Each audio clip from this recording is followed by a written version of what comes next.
ভারতীয়দের হিন্দু লীগ নেতা, ইসকন লীগ নেতা চিন্ময় কৃষ্ণ দাসকে গ্রেপ্তার করায় সারা দেশে হিন্দুরা কিছু বিচ্ছিন্নভাবে আন্দোলন করবে। আপনারা তাদের সাথে সহনশীল আচরণ করবেন, কারণ হিন্দুরা আমাদের ভাই।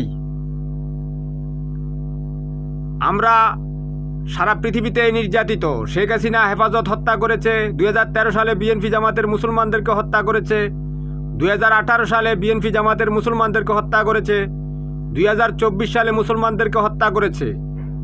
ভারতে শাহী জামে মসজিদ দখল করার জন্য নাইম, বিল্লাল এবং নোমান সহ 4 জন মুসলমানকে ভারতীয় সরকার এবং পুলিশ গুলি করে হত্যা করেছে।